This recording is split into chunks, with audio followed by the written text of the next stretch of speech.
Buenas noches, ¿cómo les va? ¿Cómo están? ¿Cómo estás, Ricardo? ¿Todo bien? Todo bien con este lapsus.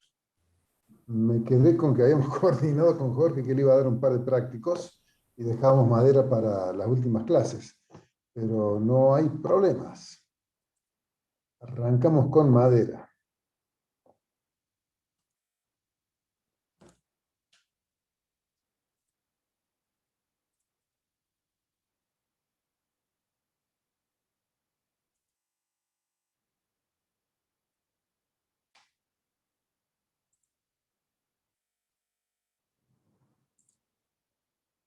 Justo estaba con otros temas.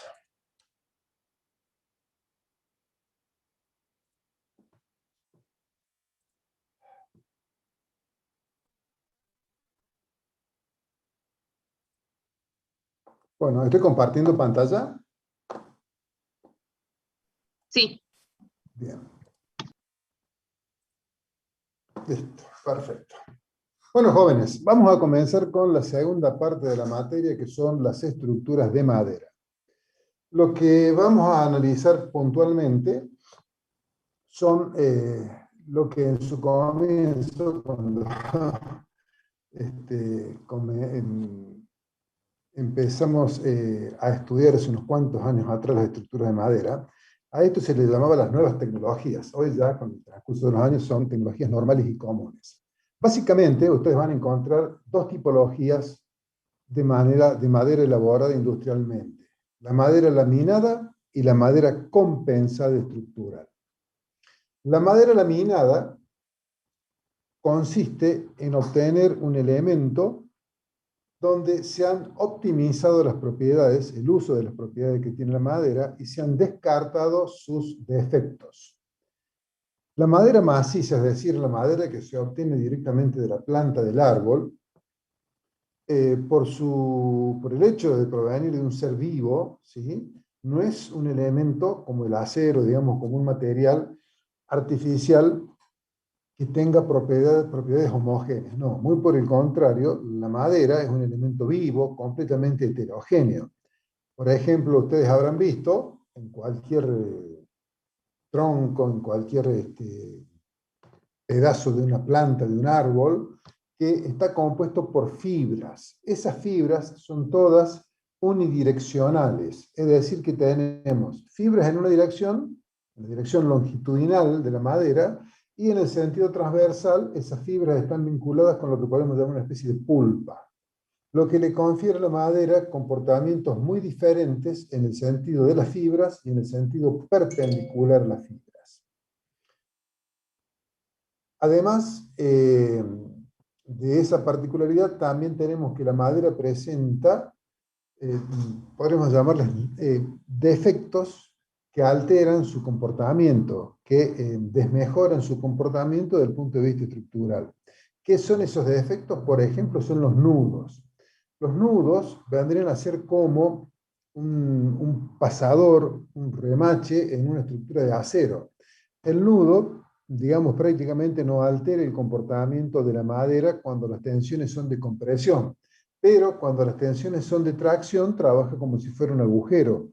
Entonces, esos nudos generan incluso desviaciones de las fibras en ese punto, lo cual hace que ahí tengamos comportamientos distintos, aleatorios y de inferior calidad, inferior resistencia con respecto a donde no hay nudos. También la madera presenta oquedades, presenta hongos, presenta fisuras, presenta una serie de anomalías que van en desmedro de su comportamiento estructural. Por ese motivo, y por otro más todavía también importante, perdón, me faltó uno, el que me está faltando es que las dimensiones de nuestro elemento estructural con respecto a la madera maciza queda condicionado por el tamaño de la planta del cual proviene esa tipología, ¿sí? Es decir, que de acuerdo a la sección de la planta tenemos una limitación de la sección de la madera maciza. Y de acuerdo al largo que tenga el árbol, será el largo que tenga esa viga de madera. Ahora bien, si nosotros, en lugar de trabajar con esa madera maciza, procedemos a cortar la madera y transformarla en tablillas de un espesor aproximado de 2 centímetros, ¿sí? De un ancho menor a 20 centímetros, es lo que pide la norma. Y si el ancho total va a ser de más de 20 centímetros, se empieza a hacer como una mampostería donde se van desfasando las juntas verticales, donde ¿sí? mantenemos esa relación de que el ancho máximo de cada tabla que compone una hilada de madera sea como máximo de 20 centímetros. Y a partir de allí podemos generar el ancho que nosotros necesitemos. Y a partir de esas tablillas de madera que las vamos superponiendo con un adecuado adhesivo entre ellas, podemos obtener la altura que querramos, el ancho que querramos e incluso el largo que nosotros querramos. Eso nos permite hacer secciones de distintas formas, de altura variable, de ancho variable, con eje recto, con eje curvo, de distintos largos, tal como vimos en las fotografías de la última clase. ¿Correcto? Entonces, esto nos permite independizarnos del tamaño del árbol. Entonces, la madera laminada, que comercialmente la van a encontrar como madera compensada, pero en rigor es madera laminada, tiene la ventaja sobre la madera maciza que, si está hecha la selección correspondiente, no tiene nudos, no tiene desviaciones de fibras, no tiene fisuras, no tiene hongos, etc. Y además, perdón, lo podemos hacer de la forma seccional, de la dimensión seccional, del largo que nosotros necesitemos. Todo eso se consigue mediante estas mamposterías, entre comillas, hechas de tablas. ¿Sí? Van a encontrar en el comercio muchas veces que cuando ustedes miran externamente en las caras que están expuestas, van a encontrar muchísimos nudos. Eso es porque no se ha hecho la selección como corresponde, o bien porque se ha utilizado madera que no estaba preparada para madera estructural. La diferencia entre un pino que se prepara para pulpa de papel y un pino que se prepara, digo pino por decir una planta, ¿correcto? Una especie. La diferencia entre el que va para pulpa y el que va para estructura es que el que va para pulpa no se le hace el talado, el corte de las ramas que apenas empiezan a nacer. ¿Sí? Digamos, la planta crece con todas sus ramas, mientras que el que está destinado a estructura, se le van cortando las ramas inferiores cuando van haciendo, entonces tenemos un fuste largo y tiene de copa el extremo superior, con lo cual conseguimos que al no haber ramas en toda esa longitud hasta el fuste superior, hasta donde está la copa, no vamos a tener problema de nudo y la calidad de la madera va a ser óptima.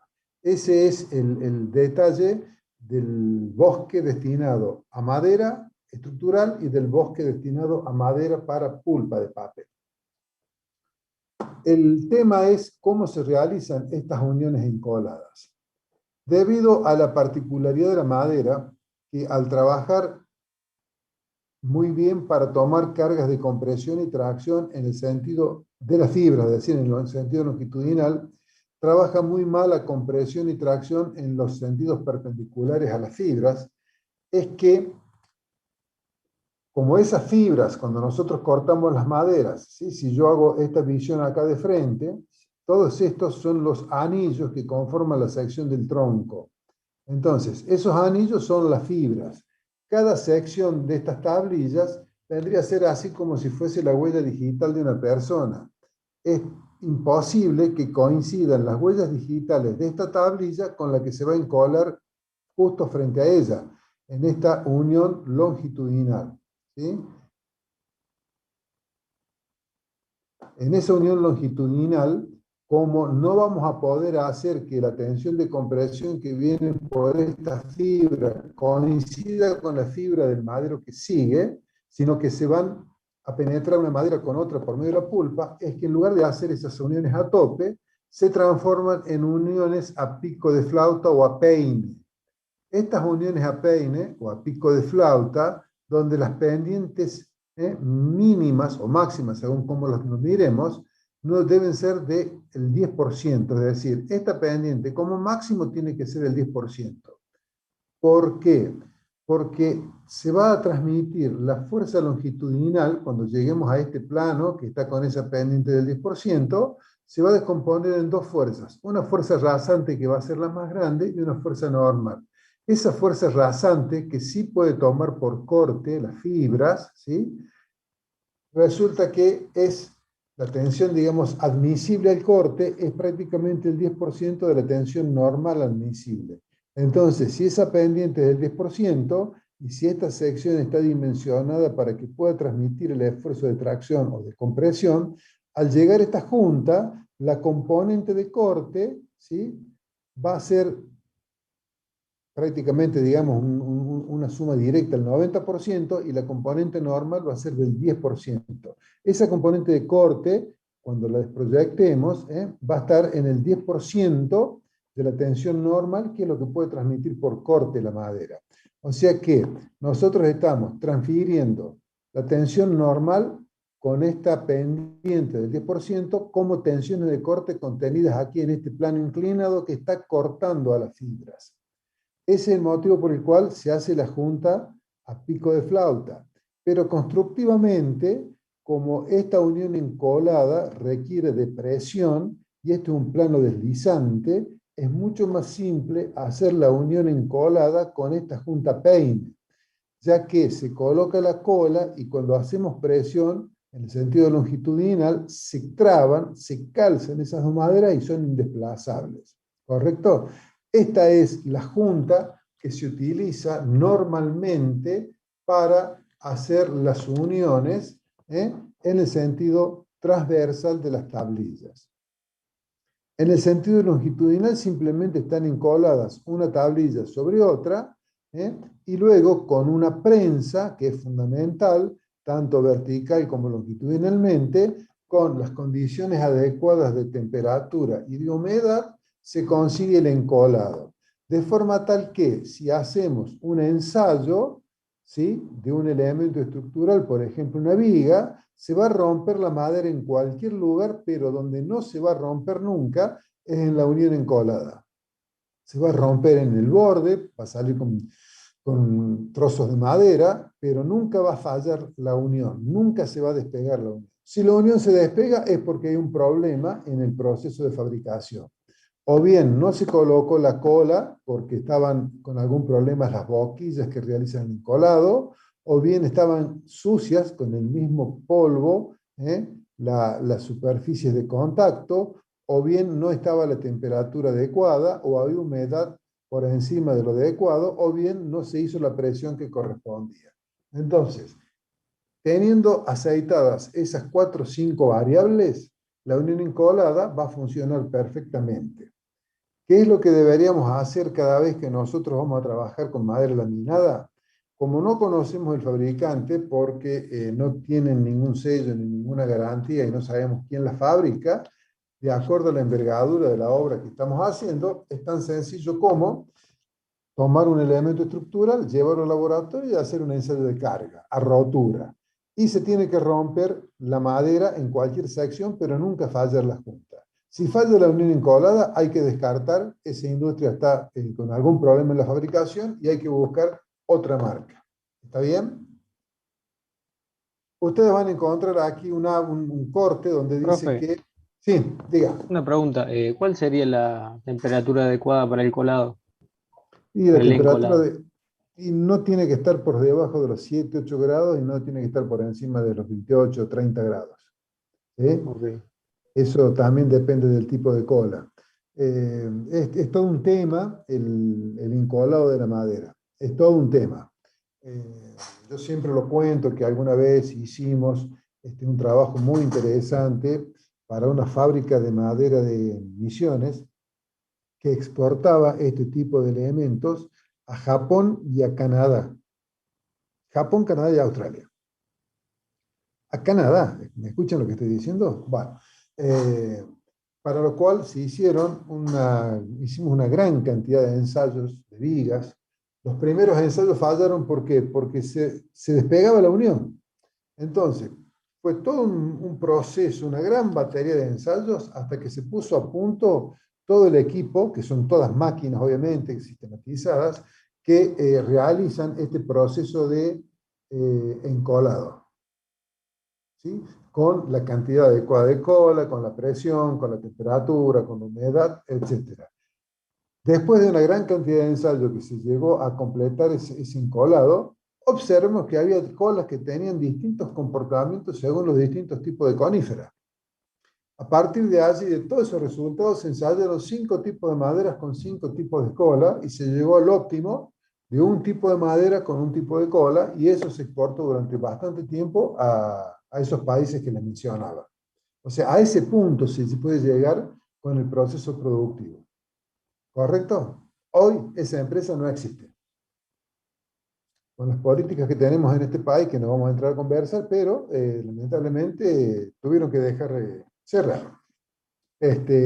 Pero ahí nos sirvió para aprender a todos bastante. También en algún momento hicimos algunos cursos de madera, y solicitamos a las empresas que fabricaban madera que nos donaran elementos, que así hicieron, para hacer ensayos en el laboratorio y para que viera la gente el comportamiento. Y había un fabricante que vino, pero con toda la onda del mundo, para que ensayáramos sus vigas, y no soportaron que arrimáramos los gatos en la prensa para hacer un ensayo de reacción. Apenas el gato tocó, obviamente rompe primero en la parte traccionada, sí, falló la unión encolada acá abajo y automáticamente se armó toda una escalerita, el corte, rompieron todas las uniones, tanto estas por corte como las cortes horizontales, y la viga prácticamente se desarmó en el laboratorio. Obviamente nos dimos nombre del fabricante, yo vi cómo el fabricante despacito, despacito se fue de la reunión, y después nos consultó y bueno, puso a punto todo su sistema de fabricación. Pero es muy delicado el tema de todos estos elementos, ¿sí? Cómo están elaborados, porque uno los ve, están muy lindos, digamos, para una correa, de un quincho, de un garage, de un ambiente chico, van a andar bastante bien. Ahora, cuando empezamos a trabajar con estructuras importantes, ya la cosa cambia y debemos hacer los controles de calidad que corresponden. Les vuelvo a decir lo que comentaba anteriormente. En nuestro medio está muy desaprovechado todo lo relativo a construcciones de madera para estructuras importantes, digamos, estructuras que tengan ciertas características, cierta magnitud de luz, cierta magnitud de cargas. ¿Y por qué no se las utiliza? Porque el que proyecta generalmente, que son los arquitectos, por ahí a lo mejor no conocen todas las bondades y no conocen las capacidades de las industrias de nuestro medio. Y por ahí las industrias que están en condiciones de proveer estos sistemas no cuentan con el asesoramiento, no cuentan, no sé, con el aparato logístico para poder implementarlo. O sea, todos esos natatorios que nosotros vemos en madera, yo no conozco, debe haber seguramente, pero no conozco muchos en nuestro medio. Seguimos con el hormigón, seguimos con la metálica y seguimos con los problemas de corrosión. No sé si me explico. Entonces, por ahí queda muy limitado, no por un problema de capacidades, sino por un problema de diseño. O sea, nosotros los ingenieros cuando nos traen una estructura para proyectar, ¿y cómo la proyectamos si una nave? La proyectamos metálica. Y se nos ocurre, por un hábito, por una costumbre, de hacerla de madera. No porque la madera no sirva, no, todo lo contrario sirve, pero no rompemos esa inercia para utilizar ese otro tipo de material. ¿Sí? Que creíamos que era muy malo frente al fuego, que creíamos que no podía soportar cargas, que creíamos que tenía mucho problema de mantenimiento, y todo eso no es tan así, muy por el contrario. ¿Correcto? Hasta desde el punto de vista de las viviendas. Ustedes ven en Estados Unidos, viene el viento, se lleva cantidad de vivienda. Pero bueno, hay una ecuación muy simple. ¿Cuánto cuesta la vivienda? ¿Qué probabilidad hay de que venga un viento? Entonces, ¿qué hacemos? ¿La hacemos una vivienda de madera, vivienda industrial, rápida, simple, económica, o la hacemos de mampostería, lenta y cara? Hay una ecuación matemática que dice que conviene hacerla de madera, si viene el viento que se la lleva y se la vuelve a hacer. ¿Me explico? Entonces, todas esas son las cuestiones que tienen estos tipos de madera. No sé si tienen alguna otra pregunta. Vayan preguntando, chicos, porque yo estoy solito acá hablando, y si no me preguntan, sigo, hasta completar el temario de hoy. En este gráfico A que ustedes están viendo, que es una sección para una viga, dice que deberíamos nosotros cumplir que un quinto por lo menos de la altura, a partir del borde superior y del borde inferior, deberían ser conjunta a pico de flauta junto a peine. Y el tramo intermedio, donde las tensiones bajan, para una sección, insisto, sometida a flexión, puede ser conjunta a tope. Esto es una complejidad constructiva. Ustedes no van a encontrar, elementos de madera laminada con esta condición. Normalmente se los hace a todos con punta peine, esto es lo que se utiliza habitualmente, es lo que ustedes van a encontrar. Es más, si ustedes van a encontrar las escuadrillas normales comerciales, vienen largos el largo que da el semi, o sea, vienen con el largo de 18 metros o de 12 metros, 16 metros, el largo de fábrica, las distintas escuadrillas. Y después acá en el corralón de madera, ¿qué van haciendo? Y las van cortando de los largos estándar para la venta o del largo que el cliente necesita. No vienen de fábrica de 3 metros, de 5 metros, de 6 metros, no. Vienen del largo total. Es más económico fabricarlas del largo que tiene el semi, 18 metros, llegan con ese largo de las distintas escuadrillas y luego las van cortando de acuerdo al requerimiento del cliente. ¿Está bien? Sí, Si cumplimos con todos estos pasos que yo les he mencionado, el dimensionado es muy sencillo. Se dimensiona como si fuera una sección de madera maciza. ¿Está bien? Y yo profe, una pregunta. Sí, Ahí en el gráfico A, usted ha dicho que se componía por láminas de 2 centímetros, que sí, veo que están acotadas. ¿Y en los mínimo extremos 2 centímetros. puede ser que diga 1 en los extremos o es una letra?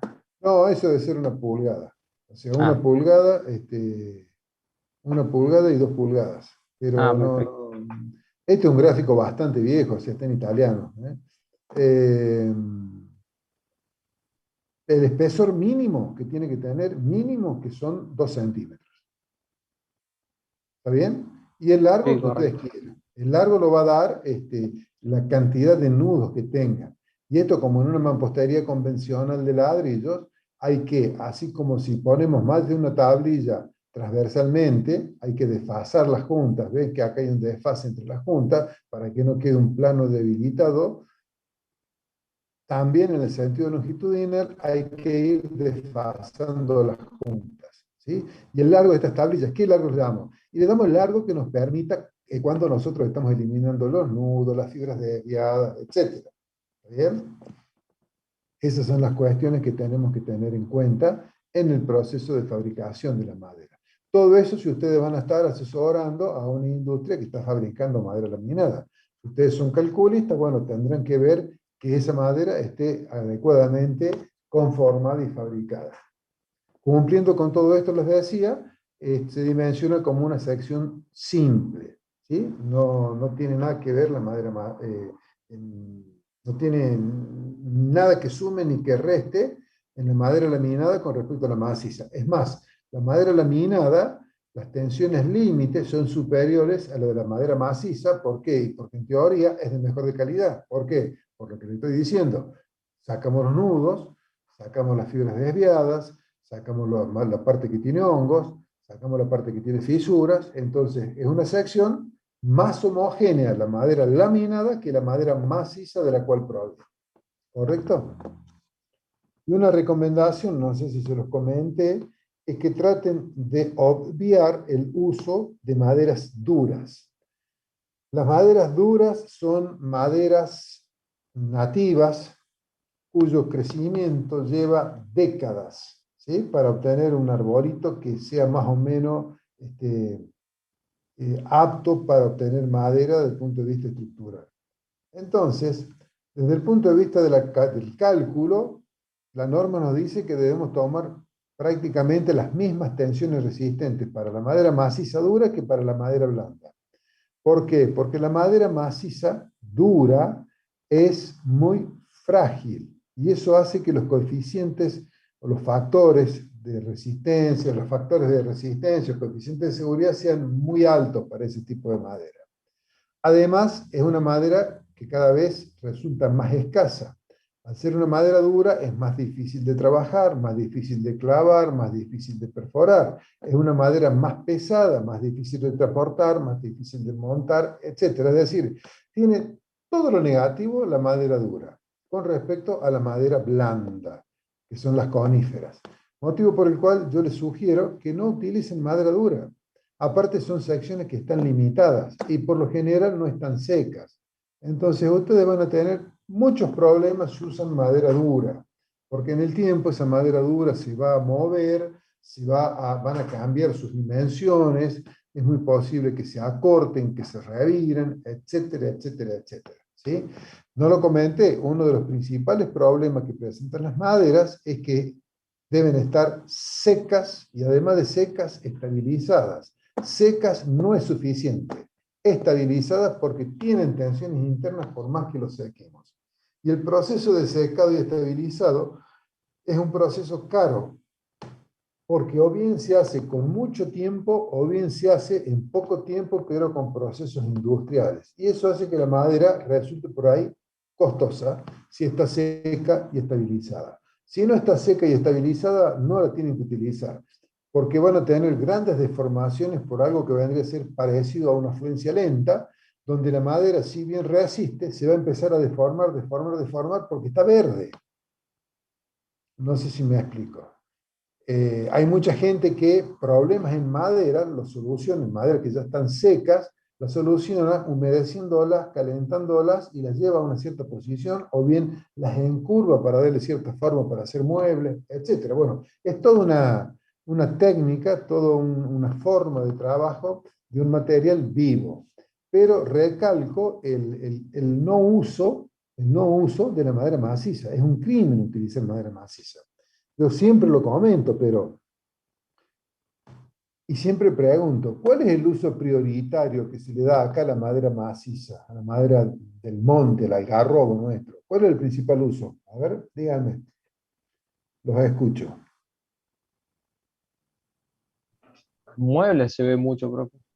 Ajá. ¿Y qué más aparte de mueble? Hay otro uso fundamental del algarrobo, del quebracho, del anchico, Los postes, Leña. ¿o no, profe? del intitaco, carbón y leña. La mayor cantidad se va en carbón y leña, lo cual es un crimen de lesa humanidad.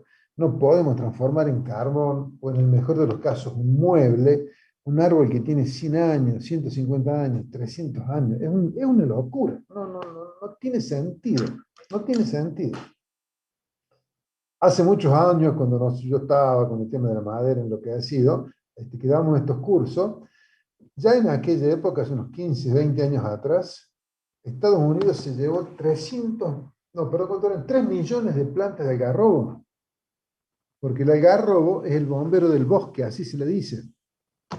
Si alguien de ustedes anda por el campo, tiene campo o conoce, verán que en el campo donde hay un algarrobo, abajo del algarrobo, crecen plantas como no crecen afuera del algarrobo, porque el algarrobo no solamente hace que la humedad suba, con las raíces las atrae hacia arriba, la humedad del suelo, más que nada en la parte semiárida, sino que además protege con su sombra a las plantas que están debajo. Y las hojas, todo lo que cae del algarrobo, digamos que funciona como, ay, se me fue el nombre, funciona como un abono, entre comillas, para el suelo, lo cual hace que ustedes abajo en el algarrobo encuentren vegetación más chica, de 1 metro de altura. Salen de lo que es la zona del algarrobo, la copa del algarrobo por ahí, y se acabó la vegetación. ¿Por qué? Porque entre la sequía y el sol, ¿sí? No permiten que crezcan. Entonces, es notable cómo el algarrobo genera un microclima bajo su copa, y si yo pongo muchos algarrobos uno al lado del otro, genero en todo ese sector una zona, pero un microclima ideal. Por algo los yanquis, que están donde están y no son ningunos tontos, se llevaron 3 millones de algarrobos en aquella época. Bueno, no sé cuánto habrán reproducido a la fecha. Y nosotros acá hacemos cargo. No, somos unos genios totales. Lamentablemente ese es uno de los usos. Siempre cuento la anécdota de un amigo. Un amigo hizo un quincho grande sobre un tercer piso de un edificio. Y no tuvo mejor idea de comprar una viga de anchico, después que el ingeniero amigo le aconsejó que comprara madera laminada. No lo convenció un carpintero. Como el quincho era muy grande, la viga de anchico era una viga muy grande, no sé dónde la consiguieron. Después tuvieron un problema. No la podían mover la viga de anchico. Entonces no tuvieron mejor alternativa que cortarla a la mitad a lo largo, esa viga de 9 metros, la cortaron a lo largo para poderla subir por el peso que tenía. Luego la encolaron, la colocaron, fantástico. A los 2 años mi amigo me llama desesperado que se le estaba por caer el techo. ¿Por qué? Porque la viga principal, la viga de anchico, se le estaba saliendo de la pared y la prueba estaba en la marca de pintura. Se había salido 2 centímetros en un extremo y 2 centímetros en el otro. Se había acortado. ¿Sí? ¿Y por qué se había acortado? Y porque esa madera cuando se puso no estaba lo suficientemente ni seca ni estabilizada. ¿Correcto? Bueno, fui, lo vi, y cuando le vi le dije, bueno, quédate tranquilo, ya está. Ya se movió lo que se tenía que mover cuando se terminó de secar. No se va a caer, va a quedar ahí. No se va a ir a ningún lado, ni para abajo ni para arriba. Pero a todo esto, todas las correas que estaban apoyadas, vinculadas rígidamente, ¿sí? Se empezaron, acompañaron obviamente ese acortamiento, entonces quedaron curvadas en el plano del faldón, se observaba que estaban curvadas, o sea, los 2 centímetros se notaban. Las que estaban en el centro estaban perfectas, no se movieron porque la viga se acortó de las 2 puntas hacia el centro.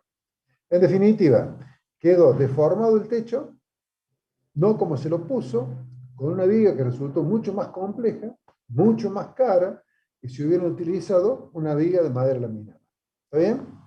Y ahí se sigue promoviendo el consumo de la madera dura. No habría que utilizar madera dura, es así de simple y de sencillo. Es mi opinión, ¿no? Pero bueno, no sigo con el tema. ¿Qué duda les puede quedar con respecto a lo que es la madera laminada, antes que pasemos a ver la madera compensada estructural? ¿No hay dudas? Bueno, ¿cuál es un enemigo tremendo que tiene la madera laminada? Un enemigo muy grande es el siguiente: la acción atmosférica. El sol y el agua son destructivos de las maderas, en particular las maderas laminadas. ¿Por qué? Porque justamente la humedad combinada con el sol afecta velozmente a la unión encolada, ¿sí? Hace que se acabe la vida útil de esa madera encolada y deje de trabajar como tal. Entonces, siempre que utilicemos estas tipologías, tiene que estar con la protección adecuada del sol y de la lluvia. ¿Correcto? Y a la intemperie, el sol destruye rápidamente barniz, lacas, pinturas, etcétera. Periódicamente hay que estar revisando y reponiendo esas capas protectoras. Interiormente son eternas, ¿sí? Yo tengo estructuras de madera que creo que se les dieron las capas de barniz de laca hace 15 años, que están en cubiertas, bajo techo, internas, y no sé si alguna vez la han vuelto a pintar. ¿Sí? Ya están como el primer día. O sea, internamente funciona todo de mil maravillas. Incluso en ambiente agresivo como puede ser una pileta. ¿Sí? Porque el enemigo de la laca, del barniz, son los rayos del sol. ¿Ok? Lo destruye. En cambio, frente a la acción del cloro, no es tan grave, no es tan directa, por lo menos yo no me ha tocado verlo, que tenga la misma velocidad de degradación sobre esas capas de protección que la que tiene el sol. Dicho esto, si no hay preguntas, pasamos a la otra tipología de madera, que es la madera compensada estructural. ¿Sí? ¿Qué es la madera compensada estructural? Bueno, si ustedes están en su casa y levantan la vista para mirar una puerta que esté barnizada con la madera a la vista, una puerta de un placar, una mesa que tenga madera, verán que lo que llamamos comúnmente terciado, ¿sí? Son placas de madera superpuestas, placa sobre placa, donde se va invirtiendo el sentido de las fibras. Estas placas están armadas con, estos elementos estructurales que no son ni más ni menos que los fenólicos que utilizamos normalmente, por ejemplo, para encofrados de obras en construcción, ¿sí? Esos fenólicos o esos terciados son placas encoladas. Esas placas de espesor pequeño, que como mínimo tiene que ser 2 milímetros, ¿sí? Y no mucho más de eso, lo ideal es que sea, perdón, de 1 milímetro de espesor. Esas placas tienen las fibras en una dirección, una placa, la que le sigue va en la dirección perpendicular, la que le sigue va en la dirección perpendicular, y así van en direcciones ortogonales de una placa con respecto a la otra. Y por lo general se coloca un número impar de placas. ¿Por qué? Porque, por ejemplo, si las fibras del borde están en este sentido, ¿sí? En el sentido longitudinal, la de ambos extremos permite que si esta placa va a trabajar a flexión, se genere un buen par. Miren, acá tengo un corte, ¿sí? De esa losa, de esa placa que va a trabajar como losa, con las fibras del borde en una dirección, en la misma, la fibra central en la misma, y las fibras intermedias que están de punta en este plano. Entonces vemos que las tensiones que pueden tomar las fibras longitudinales son importantes, mientras que las fibras transversales es muy baja, es la que soporta, ¿sí? El material de relleno entre fibras y fibras. Pero, ¿qué conseguimos? Que esta placa tenga una buena resistencia a flexión en una dirección y una resistencia aceptable en la otra, que es el brazo de palanca entre estas dos capas intermedias, ¿correcto? Y fundamentalmente lo que estamos consiguiendo es una muy buena resistencia al corte, ¿sí? La madera, voy a volver un poquito a la madera laminada, ¿sí? Esta madera, con las fibras longitudinales aquí que están de punta, si ustedes se imaginan que tienen que cortar con un hacha un leño de madera, pegarle con el filo completamente perpendicular a las fibras es muy complicado y es poco lo que vamos a cortar. Normalmente para cortar con un hacha, ¿qué hace? ¿Qué se hace? Se pega a 45 grados, es decir, 45 grados así y 45 grados así, de forma tal de que transformemos esa tensión en una componente de corte, en este sentido, de forma tal de poder cortar las fibras, ¿sí? Como han visto muchas veces en películas, en dibujos animados, cuando se está haciendo leña, al tronquito de 40, 50 centímetros, se le pega con el hacha de punta acá en el borde y se abre fácilmente. ¿Por qué? Porque estamos cortando en el sentido paralelo a las fibras. Entonces, dicho técnicamente, esta madera laminada tiene muy buena resistencia al corte en el plano vertical donde estoy cortando las fibras. Y tiene muy mala resistencia al corte en el plano longitudinal donde estoy cortando la pulpa. ¿Correcto? O sea que es completamente anisótropa, muy distinta a las propiedades al corte en una dirección vertical que en la dirección longitudinal. En una corto las fibras y en otra corto la pulpa. En cambio, en la madera compensada, siempre voy a estar cortando o a las fibras transversales o a las fibras longitudinales según en qué dirección vaya el corte. Por eso, a esto le llamamos madera compensada porque estamos compensando las propiedades en una dirección y en otra, tanto para tensiones normales como para tensiones de corte. Por eso, estos elementos que en definitiva, si bien acá parece una viga, no es una viga, sino una cuestión de dibujo, esto es una placa que trabaja a flexión y corte en las dos direcciones. Por ese motivo es que en encofrados de obras utilizamos muchísimo el fenólico. ¿El fenólico qué es? Bueno, es una especie de machimbre, entre comillas, de 18, 20, 22, 24 milímetros de espesor, tal que al estar compuesto con placas, con las fibras en distintas direcciones, trabaja muy bien como losa para encofrar, darle apoyo al hormigón que está conteniendo.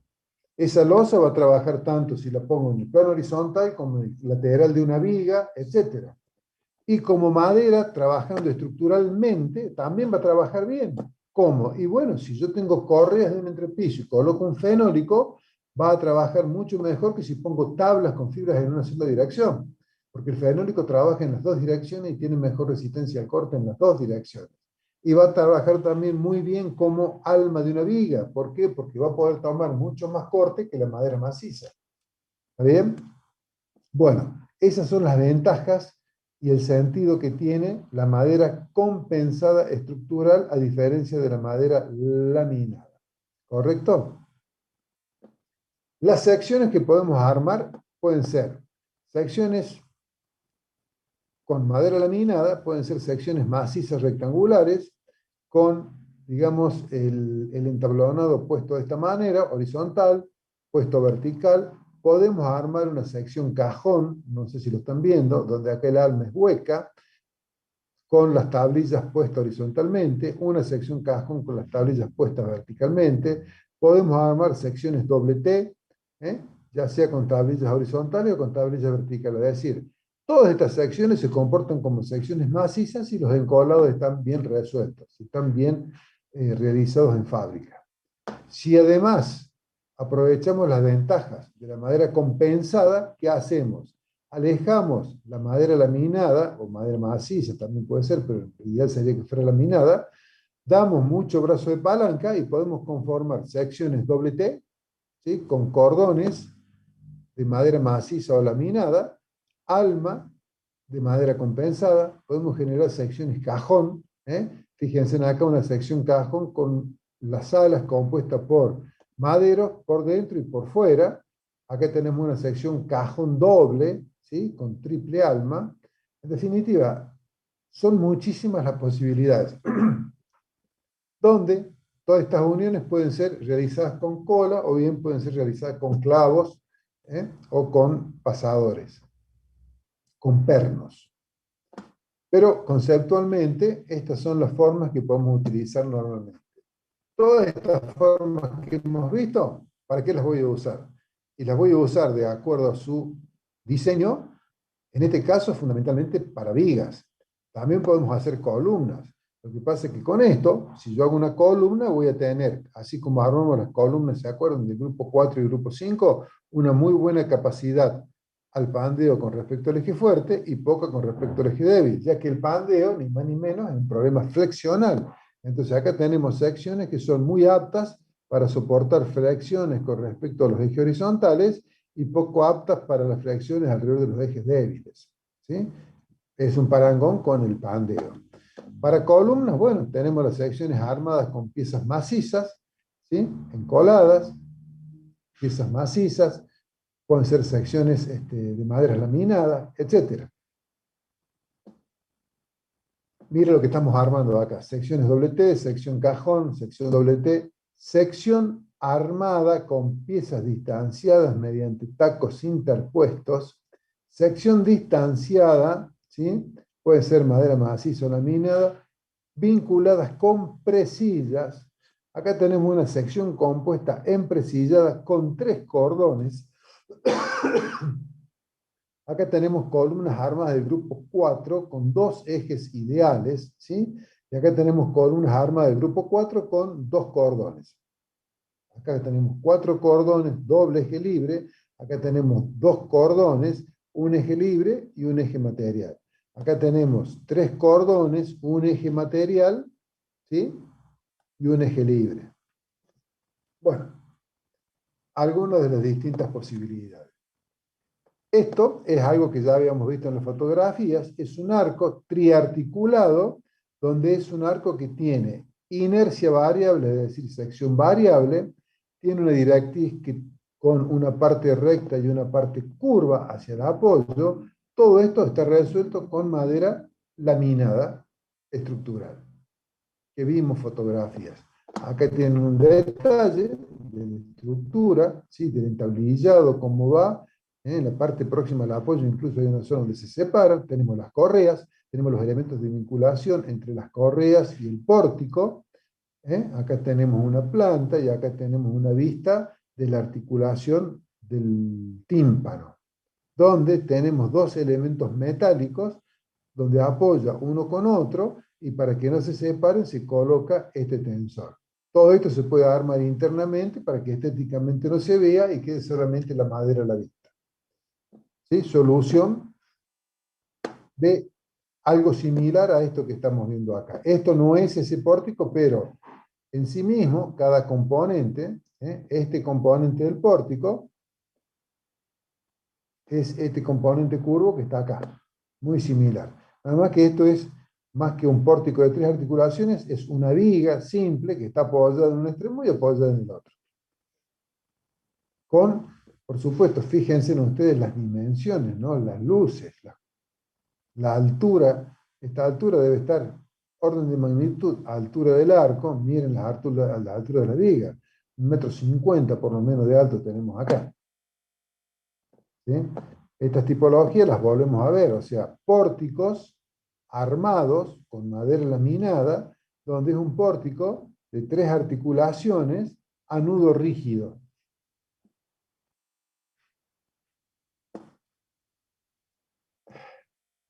En la madera natural, si le hacemos ensayos, vamos a obtener distintas curvas, o distintas leyes constitutivas de la madera, de acuerdo a si estamos analizando tensiones de tracción, tensiones de compresión paralelas a las fibras, tensiones de compresión perpendiculares a las fibras. Ven que es muy distinto este comportamiento y en realidad es más grande que este dibujo esquemático que está acá. Comencemos por lo más simple. La tensión de compresión paralela a las fibras alcanza un cierto valor que es muy bajo y luego tiene una zona horizontal muy grande, donde fluye el material sin que rompa. ¿Por qué? Porque se está aplastando, ¿sí?, la parte que está vinculando a las fibras, donde no tiene prácticamente resistencia y se aplasta de forma definida, casi no se alcanza nunca la rotura. Distinto es el comportamiento en compresión paralelo a las fibras y en tracción paralelo a las fibras. Si ustedes miran, verán que la resistencia a tracción es bastante superior a la resistencia a compresión, ¿sí? Y además, los módulos de elasticidad son distintos para cada uno de estos tipos de tensiones. En particular, cuando nosotros vamos a determinar la capacidad resistente en compresión y en tracción, van a resultar prácticamente las mismas. ¿Y por qué las mismas? Porque los factores de resistencia o tensiones admisibles que se toman para las tracciones son mucho más grandes que los que se toman en las compresiones. ¿Por qué? Porque la rotura en fracción es frágil, da poco aviso, entonces por ese motivo se castiga bastante esa fragilidad, disminuyendo la tensión límite que le permitimos o que fijamos como límite para la tracción. Por eso estos dos valores, como resistencias, digamos, se parecen bastante, no así a lo que obtenemos en un resultado de ensayo. Y los factores de resistencia son bastante más grandes que en el acero por la heterogeneidad que tiene la madera, ¿correcto? A modo ilustrativo, la vieja norma DIN establecía, para que ustedes comparen, ¿sí?, las resistencias, por ejemplo, frente a tensiones de flexión, tensiones de tracción, paralelo a las fibras, tensiones de compresión, paralelo a las fibras.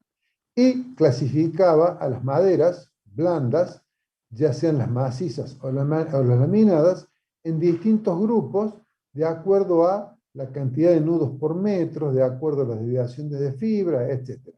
Supongamos que son de calidad 1. La mejor calidad de la madera maciza blanda, ¿sí?, no llega a tener la misma capacidad que la calidad 1 de la madera laminada estructural blanda. ¿Por qué? Porque esta madera termina siendo de mejor calidad que la maciza, porque va a tener menos elementos que disminuyan o alteren el comportamiento. ¿Por qué? Porque los hemos eliminado. Entonces, en flexión, 140 sobre 130 kilos por centímetro cuadrado. En tracción da lo mismo y en compresión da exactamente lo mismo. Ahora miren la particularidad, que la madera maciza dura, de calidad media, hay una sola calidad prácticamente, porque la madera maciza no la podemos elegir mucho, las tensiones admisibles, por ejemplo, en flexión, son menores, mucho menores, que las que tiene la maciza blanda y la laminada estructural blanda. En tracción sigue siendo menor, un poquito menor, 100 contra 105. Y en compresión sigue siendo menor, 100 contra 110 y 110. ¿Por qué? Por lo que les decía, que la madera maciza, dura, es muy frágil y la norma eso lo castiga mucho porque no da aviso de rotura. Es impresionante cuando ustedes hacen un ensayo y lo llevan a rotura, especialmente en flexión o en tracción, la rotura es como que está contenida y de pronto se produce una explosión, una rotura tremendamente frágil. Eso hace que, si bien en un ensayo resiste más, a los usos de los fines que nosotros tenemos en las obras civiles, las tensiones admisibles que se adoptan son menores a los de la madera laminada. La que tiene mayores tensiones, la norma nos permite adoptar mayores tensiones admisibles, es para la madera laminada de estructura calidad 1. No sé si tienen alguna pregunta. Esto es un pantallazo comparativo entre las maderas macizas duras y las maderas blandas, como viene de la planta o la estructura. Siempre cuando digo como viene de la planta, es decir, sin hacer selección. Deben estar, de acuerdo a estos tipos de calidad, digamos, trabajadas en el bosque y siempre, tanto la lámina, siempre todas estas maderas tienen que estar secas y estabilizadas. Bien, no vamos a seguir y vamos a entrar con el tema de medios de unión. Bueno, ¿qué dudas pueden tener? ¿Qué pregunta les surge con respecto a todo lo que hemos conversado hasta ahora? ¿No hay preguntas? Bueno, para distender un poco, Lore, te cuento que en la Nacional, con la misma cantidad de alumnos que iniciaron, estamos teniendo la misma cantidad de alumnos en clase. De 140 alumnos, más o menos, en clase quedan 35 igual que acá. Y acá creo que también arrancamos con esa cantidad, ¿no? Están quedando solamente 35 participantes. Bien. ¿No hay preguntas, jóvenes?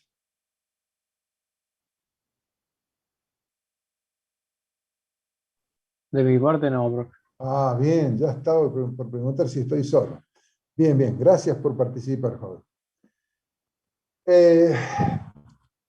Las uniones en madera con las que vamos a trabajar básicamente son las uniones encoladas, que como decía, si no tienen problemas de fabricación, no se verifican, o mejor dicho, las uniones encoladas no se verifican, ¿sí? Simplemente se deben controlar mediante ensayos que no tengamos problemas de fabricación. Los otros tipos de uniones con los que vamos a trabajar son las uniones con clavos, con pernos y con bulones. Las uniones con clavos, que en definitiva es un pasador, con una forma de trabajo más o menos similar a la que vimos con los pasadores en la parte metálica, esas uniones con pasadores van a trabajar la madera base al aplastamiento. Y los pasadores no van a trabajar al corte, por más que acá diga secciones de corte, sino que los pasadores van a estar trabajando a flexión, porque yo no puedo cortar con un elemento blando, relativamente hablando, a un elemento duro. No puedo con unas tijeras de madera cortar un alambre, cortar un clavo. Necesito algo más resistente que el elemento que estoy cortando. Por eso, si bien hablamos de secciones de corte, porque es el esfuerzo al cual está sometido el clavo, ¿sí? El agotamiento de la unión se va a dar por flexión del clavo o aplastamiento de la madera, nunca por corte del clavo. Esto es un nombre que le damos, que le definimos, porque la sección está trabajando al corte, pero no significa que se agote al corte.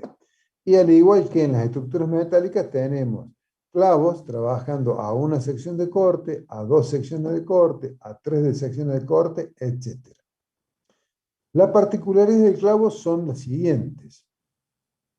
Decíamos que agota la madera por aplastamiento o el clavo por flexión. Punto 1. Punto 2. Vamos a definir lo que es la penetración del clavo. ¿Qué es la penetración del clavo? Es la longitud S que penetre el clavo en la última madera que está clavando, ¿sí? Ese es esta longitud o bien es esta longitud. Son dos longitudes S distintas porque son distintos los espesores de madera, por ejemplo. S es esta longitud y es esa longitud. S es esta longitud y es esa longitud del clavo. Esa longitud S es la que me va a definir si este clavo está trabajando o no a una sección de corte plena. ¿Por qué? Porque si esta penetración fuera muy corta, el clavo zafaría. ¿Me explico? Entonces, esta penetración S va a tener que tener un valor mínimo, a partir del cual esa sección S va a estar trabajando. Que esa penetración S, para una sección de corte, debe ser mayor o igual que 12 veces el diámetro del clavo. Para una sección de corte es sí o sí esa magnitud. Para más de una sección de corte, esa penetración debe ser mayor o igual que 8 veces el diámetro del clavo. Si esa penetración S es menor que 8 veces el diámetro del clavo va a estar trabajando a una sola sección de corte. ¿Sí? Si es mayor que 8 veces, el clavo va a trabajar a 2 secciones de corte. Y así sucesivamente. ¿Está bien? Acá están las indicaciones donde, cuáles son las penetraciones S que nosotros debemos adoptar. Entonces, si la penetración S para una sección de corte es mayor o igual que 12 veces el diámetro del clavo, la capacidad de la unión es N1, que lo vamos a obtener de una tabla. ¿Sí? Si la penetración del clavo es menor que 6 veces el diámetro del clavo, para una sección de corte, el N1 que va a transmitir la sección es 0, no trabaja. Y si la penetración S para una sección de corte está entre 6 y 12 diámetros del clavo, se hace una regla de 3, una proporcionalidad para obtener la capacidad del clavo. El valor de N1 lo vamos a obtener de una tabla. Cuando tenemos N secciones de corte, el valor de S cambia a 8 veces el diámetro del clavo y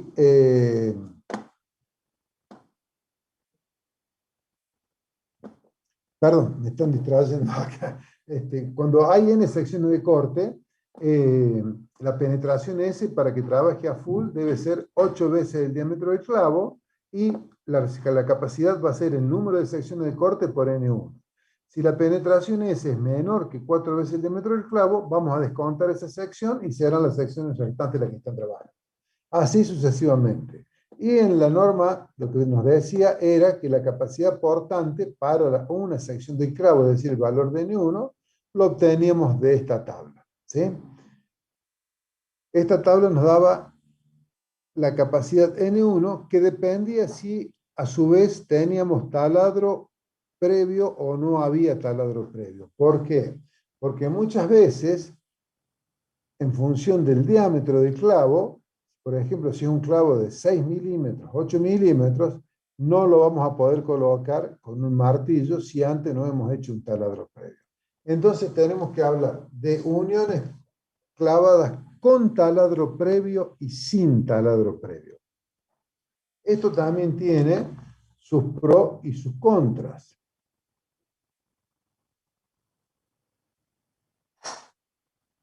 A ver, si nosotros a la madera le hacemos un pretaladrado con un diámetro menor al diámetro del clavo, en ese taladrado, ¿qué estamos haciendo? Estamos cortando fibras. Por lo tanto, cuando tengamos una madera que está trabajando a tracción, al cortarle fibras, debemos trabajar con la sección neta, debemos descontar el diámetro del agujero, que son las fibras que hemos cortado, con ese taladro previo. Si hay compresión, no hay problema. ¿Está bien? O sea que al hacer ese taladro previo y colocar el diámetro del clavo, que es un poquito más grande que el diámetro del agujero, el contacto se va a dar en toda la superficie del fuste del clavo. Ahora bien, si nosotros pudiéramos colocar el clavo sin taladro previo, no voy a tener el problema de sección neta en tracción. Pero al colocar el clavo sin taladro previo, se van a abrir las maderas en los bordes del clavo en la dirección del esfuerzo, y eso va a hacer que tengamos una menor superficie de contacto que si hubiéramos hecho el taladro.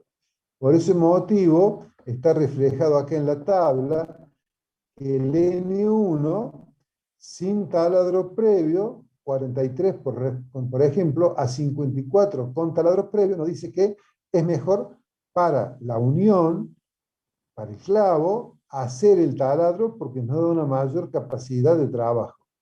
Pero después para la tracción tenemos que tener en cuenta, ¿sí?, la sección neta.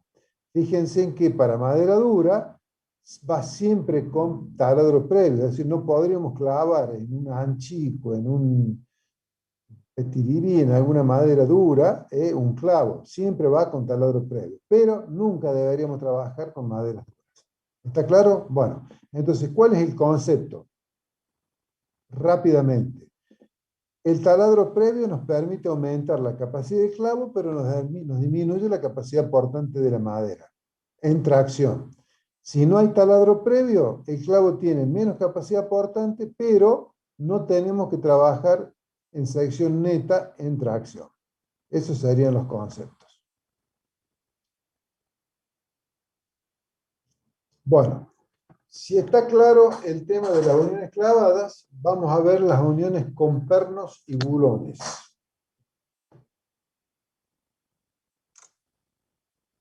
Las uniones con pernos y bulones van a trabajar de la misma manera que trabaja el clavo, es decir, la unión se va a agotar. Sí, Perdón que le interrumpa.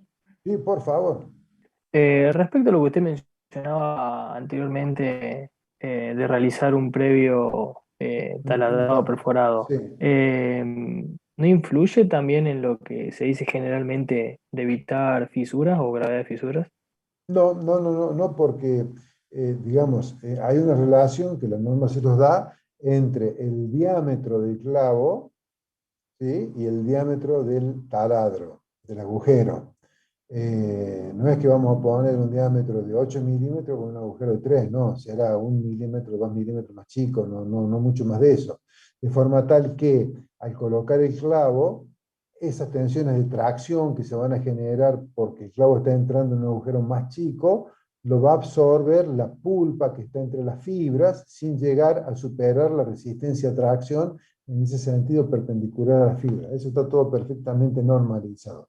Es más, a ver si no tengo el dibujo, yo acá, fíjense en la forma, acá le dice la forma correcta y la forma incorrecta de colocar los clavos. Si esta es una madera trabajada en el bosque para estructuras, las fibras son prácticamente perfectamente paralelas. Entonces fíjense en cómo se van desfasando los clavos de una hilera con respecto a la otra para no cortar los clavos, para no cortar las mismas fibras si va con taladro, o bien para no abrir las mismas fibras si va sin taladro previo. Esta es la forma correcta.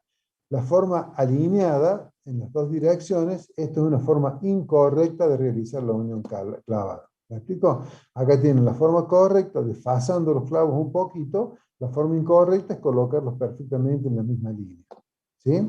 Ese es el concepto. También debemos cumplir con las distancias a borde cargado, borde descargado, pasos entre clavos, etc. Todo eso, al igual que en metálica, también el concepto es el mismo, y están las tablas con todas esas distancias en las normas. Si bien el SIGSOC ha cambiado un poco todo este cálculo, pero con esto ustedes los pueden realizar perfectamente a la dimensión de estructuras de madera. No sé si quedó claro. Profe, una consulta. Sí. ¿La norma discrimina, digamos, el tipo de clavo? Por ejemplo, si es clavo liso o clavo espiralado. ¿Tiene alguna diferencia? No, la norma, el clavo lo toma como un clavo liso, no espiralado. Porque el clavo espiralado genera tensiones concentradas debido a que su sección ya no es una sección circular, sino que tiene arista viva. Esa arista viva produce una penetración en la madera, la tensión tiende a infinito en la tensión de aplatamiento, entonces son vástagos lisos, tanto los clavos como los pernos, como los bulones. ¿correcto? El mismo concepto que en metálica. En metálica ustedes se acuerdan que dependía si la rosca estaba incluida o no estaba incluida en el paquete. ¿Por qué? Porque el filo de la rosca genera un aplastamiento con una extensión que tiende a infinito sobre el fuste del agujero. Acá el concepto es el mismo, ¿sí? O sea, el clavo es un vástago liso. ¿Está bien? Está perfecto, profe. Sí, preguntaba Bueno, porque es de un uso muy frecuente, digamos, la claro, no, construcción en madera. el clavo Claro. espiralado es un uso, una costumbre, ¿sí? Que por allí la ventaja que tiene es que si ustedes quieren sacar un clavo, si el clavo es un clavo liso, es mucho más fácil sacarlo haciendo un esfuerzo de tracción en la cabeza del clavo, es mucho más fácil que se salga que si el clavo es espiralado, porque el clavo espiralado ya no se va a salir tan fácil, porque el clavo espiralado a medida que ustedes lo van clavando, va girando, ¿sí? Va entrando como si fuera una rosca, y después ese clavo no se sale por tracción simple, o sea, impide que la madera se abra. A ver, miren, esta unión clavada, si hubiese alguna fuerza en la dirección del eje del clavo de tracción de algún tipo por algún motivo, ¿sí? Lo que impide que esto se abra es la resistencia al corte entre el fuste del clavo y la pared del agujero de madera. Eso es lo que impide que el clavo se abra, ¿correcto? Ahora, si este clavo en lugar de ser un cilindro es un clavo espiralado, al tener esa espiral, aumenta tremendamente esa resistencia, entonces es mucho mayor la energía, la fuerza que yo necesito para hacer que esta junta se abra. No sé si me explico. Ese es el motivo por el cual se usa el clavo espiralado, para que no se abra. De hecho, en los encofrados no se usan los clavos espiralados, porque si no después sería poco menos que imposible, se rompería muchísima madera, se perdería muchísimo tiempo desarmar los encofrados. Los encofrados van todos con clavos lisos, ¿sí? Nunca con clavo espiralado. ¿Está bien? Todo tiene un porqué, un pequeño concepto por detrás de por qué se usa y por qué no se usa. En las uniones con pernos y bulones, lo primero que deberíamos diferenciar es qué son los pernos y qué son los bulones, ¿sí? Los bulones son, como en metálicas, un cilindro con una cabeza en un extremo, rosca en el otro, donde va la tuerca con la arandela. Eso es un bulón. ¿Y un perno qué es? Un perno es un cilindro que no tiene ni cabeza ni rosca. Un perno es directamente un cilindro, con un pequeño visor en los extremos para que se pueda colocar fácil. ¿Está bien? O sea, es como si fuera un gran clavo sin cabeza. La gran diferencia que hay entre pernos y bulones es que el perno se coloca con un diámetro de agujero más chico que el diámetro del agujero que tiene un bulón. Un bulón se coloca con un diámetro de agujero más grande que el diámetro del vástago del bulón, ya que va a trabajar con las tuercas. Las uniones de madera con bulones no están permitidas por la norma porque presentan grandes deformaciones. Si bien se hacen, y se usan mucho, normativamente no es recomendable por ese juego que hay entre el fuste del bulón y la pared del agujero. En cambio, sí están permitidas en estructuras permanentes los pernos, porque si bien tienen las mismas dimensiones que los bulones, van, si se quiere, apretados, es decir, van colocados como los clavos en un agujero menor que el diámetro del fuste del perno.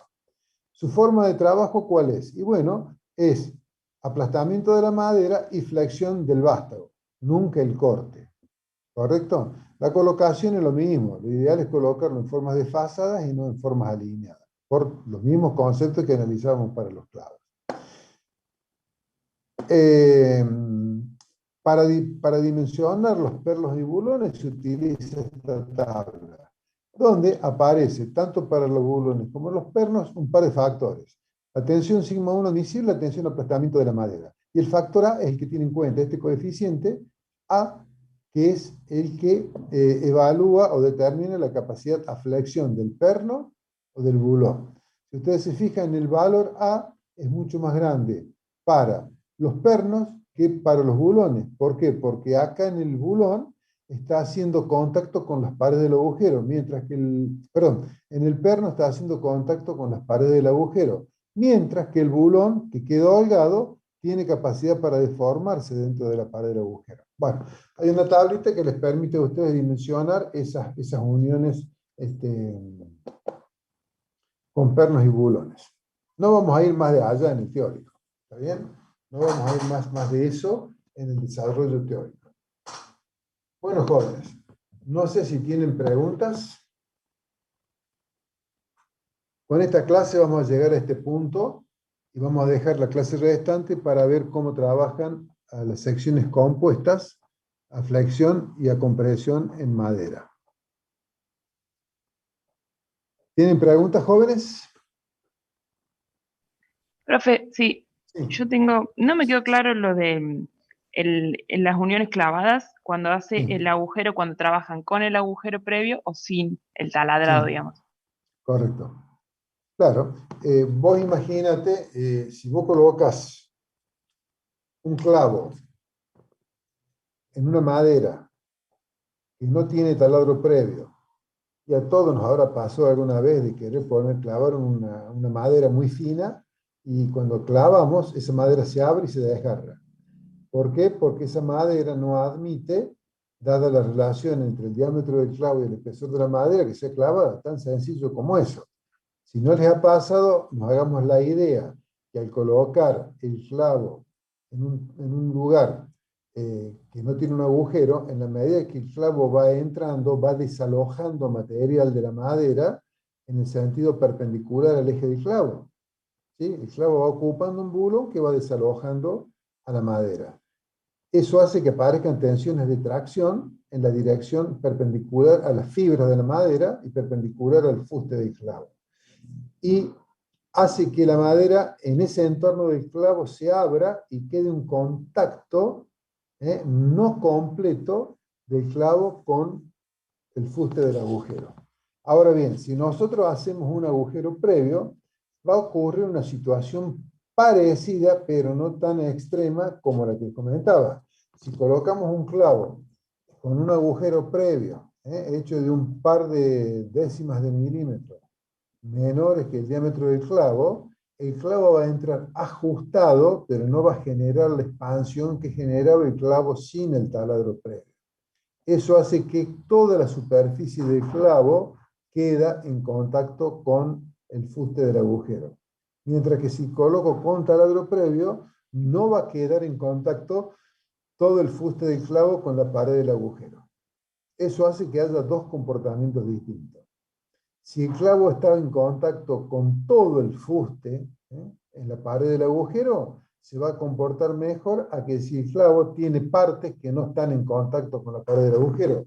Por eso, con taladro previo, tiene mayor resistencia, digamos un 10%, más que sin taladro previo. Pero como contrapartida tenemos el problema que al hacer el taladro, cortamos fibras. Y si es un elemento que está traccionado, debemos trabajar con sección neta, descontando la superficie de los agujeros a la sección bruta. No sé si pude ser más claro. Si no, les voy a preparar unos dibujitos para la próxima clase, donde ahí lo van a ver más claramente, a la diferencia que hay en las uniones clavadas con taladro previo y sin taladro previo. No sé si te quedó un poquito más claro. Sí, quedó más claro, gracias, profe. Bueno, y si, bueno, tratemos la próxima semana, yo voy a tratar, espero no olvidarme, de hacerles un par de gráficos para que lo vean. ¿Hay alguna otra pregunta? Bueno, ¿alguna duda que tengan, alguna consulta que quieran hacer de metálica con miras al parcial? Ingeniero, buenas tardes, ¿me escucha? Sí, señor, bien. Yo tengo una consulta, pero no, digamos, algo personal referente a mi regularidad, que le pregunto después cuando termine la clase, Dale, espera que terminemos y, personalmente. y lo vemos. Muchas gracias. Dale. Chicos, ¿alguna otra pregunta o damos por terminada la clase? Profe, a mí me quedó, porque el otro día vi Sí. una estructura de lo que hablábamos, una clase de las estructuras en arco, ¿Sí? de los tipos de naves en arco. que se colocaba el tensor de extremo a extremo, como Sí, para evitar que el arco se abra. Y correcto. también vi en ese tensor, está como unido a la estructura, digamos, desde la base del tensor hasta el techo, debería ser, tiene un par de, digamos, Claro, porque es tan grande el peso del tensor. Bueno, por ahí los tensores, como son largos, tienen peso propio. claro, Entonces, esa luz con ese peso propio, ¿sí?, nos da una flexión tan grande que el tensor, por su peso, empieza a tirar de los extremos. Entonces, para disminuir esa componente de que el tensor por peso no invierte el sentido en los apoyos y tire hacia adentro, es que se lo cuelga y de esa forma transmitimos el peso propio del tensor al arco, lo vamos colgando del arco, para que el tensor trabaje lo posible como tensor y que únicamente, ¿sí?, impida que se abran los apoyos y no que el tensor traiga los apoyos hacia adentro. No sé si me explico. ujú, sí, no, Es el sí, tensor, gracias. de acuerdo a la luz, ustedes van a encontrar que lo cuelgan. Si la luz no es tan grande, le ponen un tensor, valga la redundancia, del tímpano, o sea, de la clave del arco, de la parte más alta del arco, de ahí lo cuelgan, le dan un soporte al tensor para que tenga un apoyo intermedio. En la medida que crecen las luces, por ahí se los pone a los tercios o los cuartos de la luz, es decir, se lo va colgando para que no se deforme en demasía por flexión. O sea, la gravedad existe, por más que sea un tensor, no nos olvidemos que tiene peso propio. Entonces, ese peso propio, con esa luz, para la poca nula inercia que tiene, porque el área es muy pequeña, hace que las deformaciones por flexión, por peso propio, sean muy grandes y generen a su vez, si ustedes desproyectan el esfuerzo de corte que llega al apoyo por peso propio en la dirección del tensor, ¿sí?, les va a dar componentes horizontales en los apoyos que son relativamente importantes. Para que eso no ocurra, es que se lo cuelga. Disminuimos el esfuerzo de corte, disminuimos la deformación, disminuimos el ángulo de giro allá en el extremo, disminuimos la componente horizontal que genera que el apoyo venga hacia adentro de la estructura. No sé si quedó claro. Sí, sí, sí, gracias. Bien. Chicos, ¿qué otra pregunta? Profe, Perdón por los chicos, señor. sí, Sí. porque no pude entrar bien a tiempo a clases, tenía un problema de conexión. Sí. Cuando vimos una planilla hace rato de tensiones admisibles, aparecían, digamos, en maderas macizas, que está dividida la planilla en parte laminada y en Ahí parte está. madera maciza. Sí. A ver, espere que lo voy viendo con retraso. No, de clavos no, era de tensiones admisibles Ah, perdón, estuve que aparecía confundido. compresión. Ahí está, esa. No, pero una planilla era, no un gráfico. La Creo que es planilla. la que sigue. Esta. Esa, me llamó la atención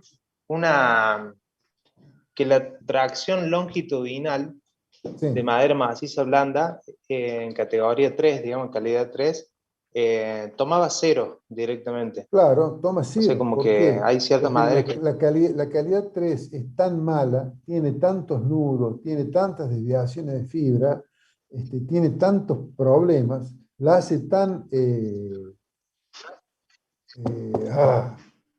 lo encontró tan anisótropa, tan distinto el comportamiento de una sección a otra, es tan frágil la rotura que directamente no se puede usar en el elemento que trabaja en la tracción.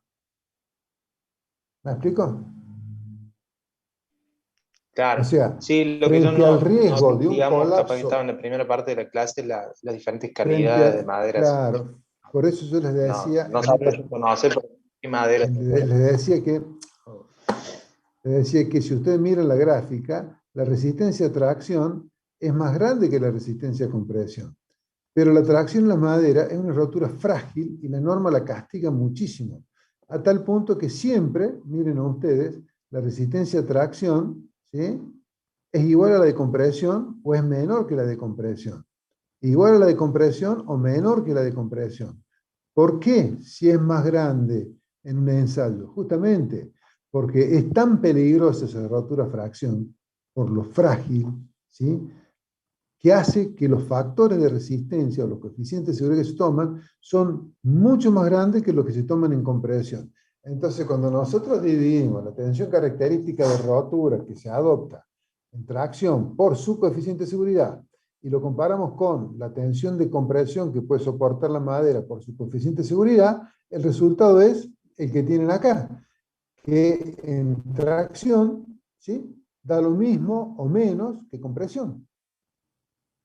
¿Sí? Y fíjense que calidad 2 son iguales los valores, y en calidad 1, como las solicitaciones acá son todavía, si se quiere, por el tipo de uso que se le va a dar más grande, se aumenta el factor de seguridad, y se le da una menor capacidad a la madera traccionada que a la madera comprimida, a pesar que resista más.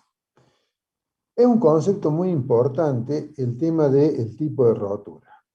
Eso es tremendamente importante. Es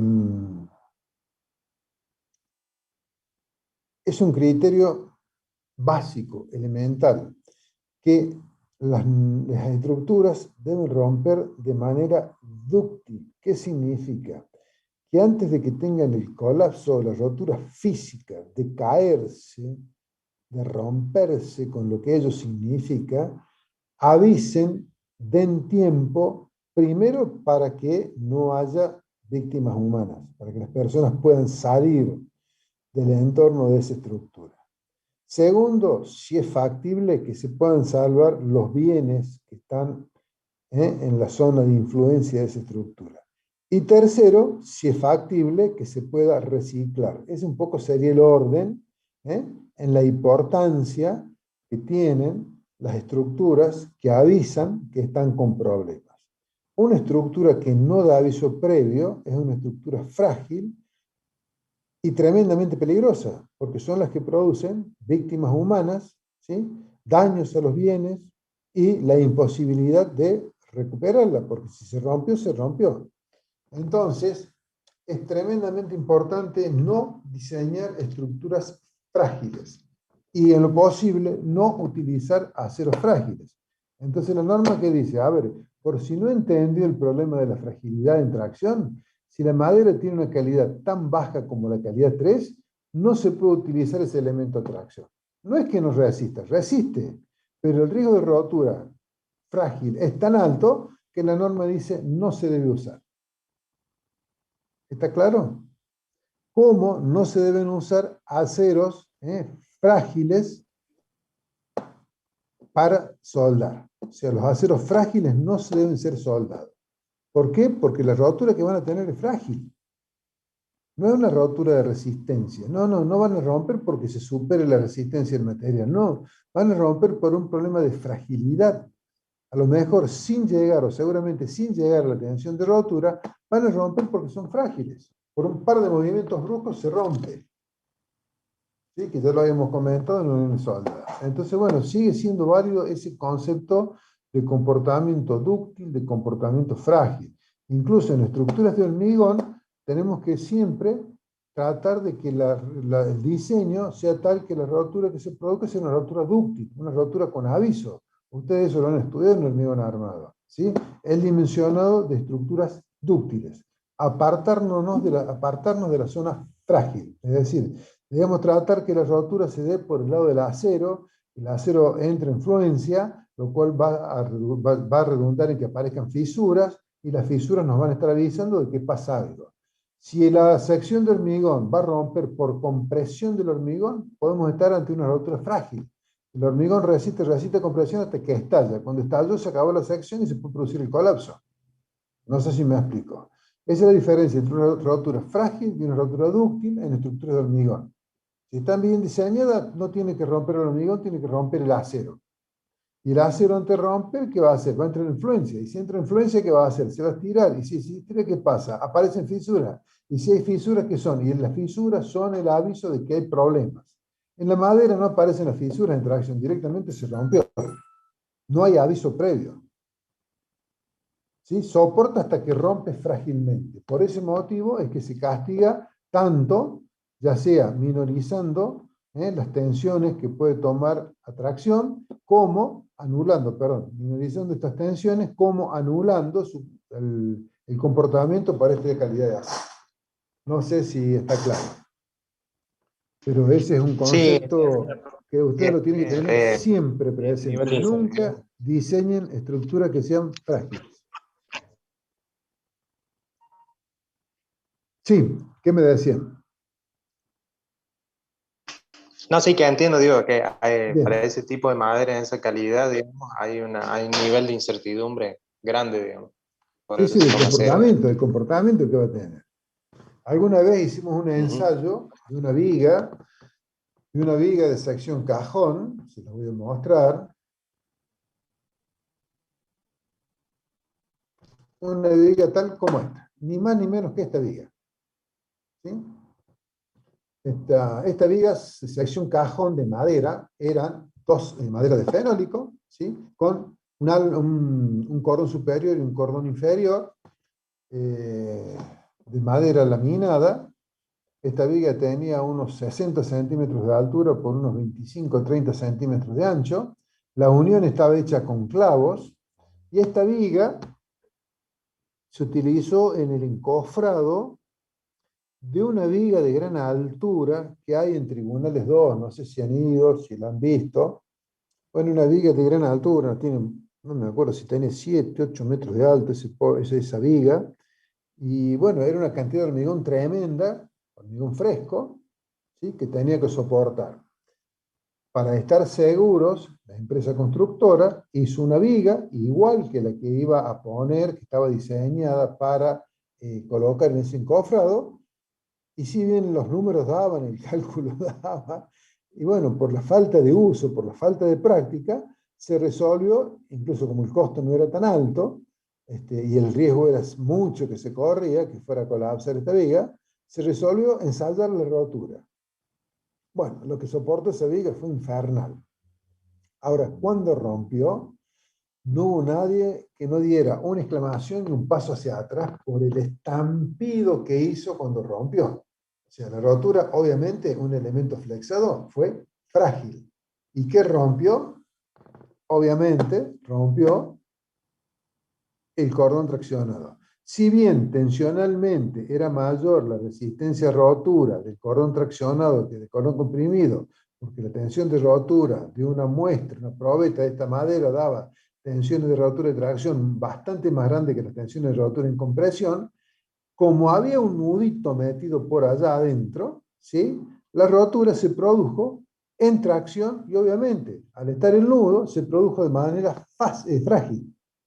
Y al romperse fue una explosión, un estruendo que nos impactó a todos. Todos estábamos concentrando, mirando los dinamómetros, deformaciones, cargas, etc. Y cómo se iba deformando la viga y nos pegamos un susto. Sabíamos que nos íbamos a asustar, pero nos asustamos igual. O sea, sirva como una anécdota, no es lo mismo haberlo vivido que estarlo contando. Nada que ver. Pero realmente es impresionante cuando se produce una rotura de un elemento de madera que está en tracción. ¿Sí? Es frágil. Obviamente, se rompió y se acabó la viga, se cayó la viga. Listo, chao estructura. No hay ninguna posibilidad. Si esto hubiera sido de hormigón, ¿qué hubiese pasado? Hubiesen empezado a aparecer fisuras, ¿sí? Esas fisuras se hubieran ido agrandando, mientras el acero está entrando en fluencia y se va deformando, hasta que o bien se agota por compresión el hormigón, o está bien que se produce la estricción y la rotura del acero en tracción. Y ahí se produce la rotura física. Recién ahí, en si hubiese sido hormigón armado, con todos esos avisos previos. O sea, va avisando. ¿Sí? Muchas veces hemos hecho ensayos de forjado, que un forjado se le llama, por ejemplo, a una losa armada con 4 viguetas, ¿sí? 4 viguetas, 3 módulos de ladrillos cerámicos, capa de compresión, y todo eso se ensaya flexión. Y bueno, es notable cómo las viguetas, cuando uno les va aplicando la carga de manera gradual y creciente, cómo se van deformando y cómo van apareciendo microfisuras que se van agrandando y van apareciendo tantas fisuras por metro. Y bueno, cómo todo ese procedimiento, todo ese proceso de carga de deformaciones hasta que por ahí llega un punto que hay una gran cantidad de fisuras y procedemos a la descarga, y si bien se fisuró la vigueta, pero como el acero todavía está en el régimen elástico, ¿sí? No llegó a la fluencia, al descargarlo vuelve a su posición inicial y si lo volvemos a cargar vuelve a tomar carga. ¿Por qué? Porque el acero no entró en fluencia, estaba en régimen elástico, ¿sí? Las fisuras se cerraron y como está trabajando la trenza en tracción y arriba el acero en compresión para esa tipología de vigueta, lo volvimos a cargar y nos dio el mismo recorrido de carga.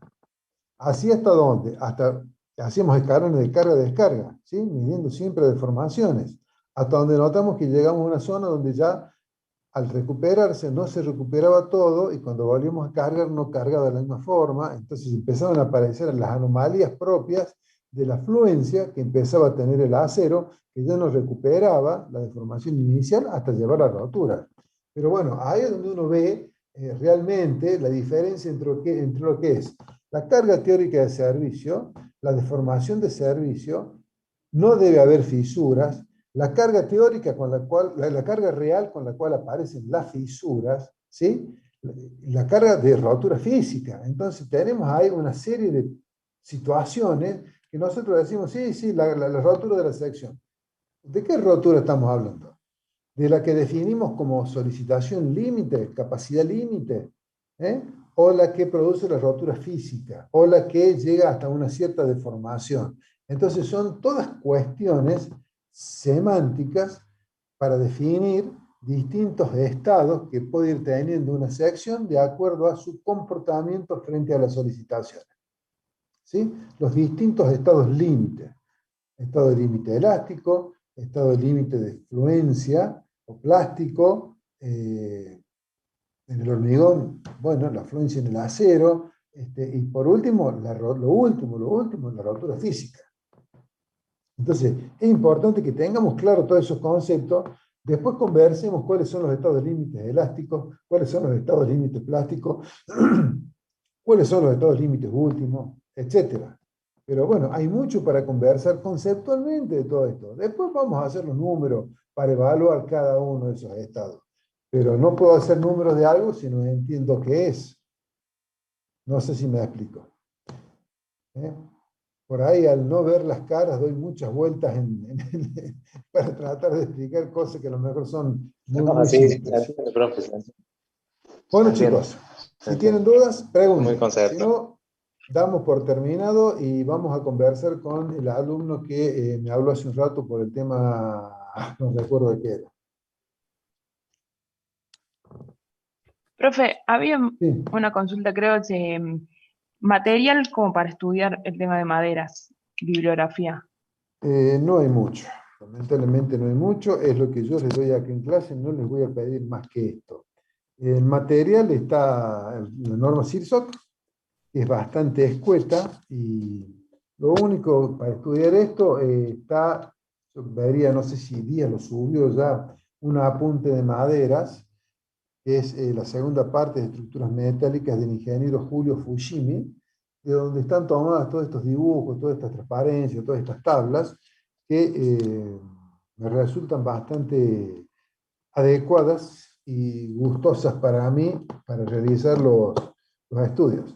Los conceptos son exactamente los mismos para cualquier norma, ¿sí? Los conceptos elementales de cómo funcionan, cómo trabajan, cómo aprovechamos las secciones. Después, bueno, los números se los pondremos de acuerdo a una norma, de acuerdo a otra norma. No hay mayor diferencia desde el punto de vista numérico.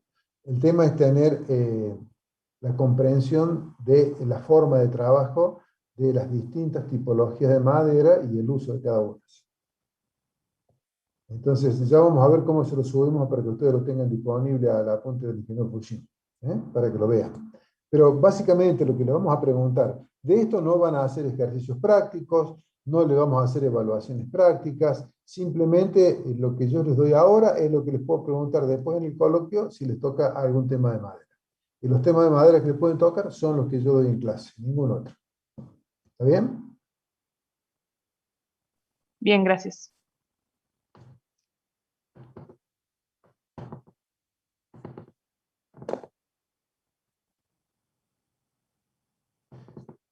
El alumno que me quería hacer alguna consulta, no recuerdo de cuál fue, de qué tipo quería preguntar. ¿Qué tal, ingeniero Liendo, Lucas Liendo? Sí, sí, bien, dígame. Sí, bueno, le comento, es un tema sobre mi regularidad. Sí, Digamos, este año yo tengo aprobado desde el año 2013, aprobé el práctico, el final sí. práctico, me queda solamente rendir el teórico. En 2016 la recursé, la regularicé de nuevo, aprobé los parciales, todo. Bueno, y este año y sigo todavía, por supuesto que sigo sin rendir el teórico y me queda rendir el teórico nomás. ¿Y por qué no me Eh, rindió el teórico? Qué bueno, esa es bárbaro. ¿Por qué no lo rindió? Por un montón de cosas, pero no importa, no quiero hacerla Principalmente, larga. principalmente susto. ¿Eh? No, estoy con muchas Ah, cosas. bueno, espero que no Pero sea todo eso. bien, toda cosa es buena, por suerte. Bueno, El tema es que, bueno, este año estoy tratando de cerrar la materia, yo me inscribí, eh, sí. presencié varias clases, incluso hasta rendir el primer parcial y lo probé ahí francamente con lo justo. Eh, el tema es que yo me veo muy medio complicado. La pregunta es concreta si yo todavía, si me sigue valiendo haber aprobado el práctico para rendir directamente el teórico, nada más, esa es la pregunta concreta. ¿Cuándo decís que aprobaste el práctico? En 2013 lo aprobé, 2013. sí. No, tendría que rendir de nuevo el práctico. Es mucho el tiempo que ha pasado. Por una cuestión muy simple. Eh, la materia es una materia de aplicaciones teórico-práctica. Sí. Entonces, si vos aprobaste el práctico en el 2013, ya con todo lo que ha pasado en tu vida seguramente, ya te olvidaste del práctico. De hecho, vos mismo me lo estás diciendo ahora cuando me decís que aprobaste con lo justo el práctico. eh, Eso es porque, digamos, tenés que, como que hacer la materia de nuevo. Ya quedó allá en un archivo muy viejo, muy guardado. Entonces, eso que te pasa a vos le pasa a todos los alumnos, motivo por el cual hay un plazo límite, que nosotros lo adoptamos como de 4 años, para que sea válida la aprobación del práctico, no más allá de eso. Deberían ser 2 años. Lo extendemos a 4, pero no más allá. Es más, por ahí les causamos un perjuicio porque alumnos que están con 2 años, 3 años, 4 años que han aprobado el práctico, vienen a rendir el teórico y le cuesta muchísimo aprobar el teórico porque estudian solo el teórico y al no tener el repaso práctico, porque como ya lo tienen aprobado, creen que lo saben, pero el tenerlo aprobado no significa que lo tengan aprendido, entonces se genera una falta de estudio indirectamente porque como no estudian el práctico, estudian solamente el teórico y les queda un vacío, no se terminan de cerrar los temas.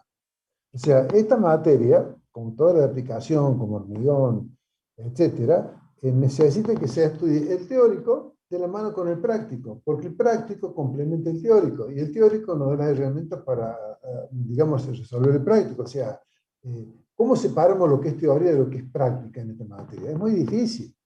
Es muy difícil porque la teoría nos da las herramientas de todo lo que aplicamos en la práctica.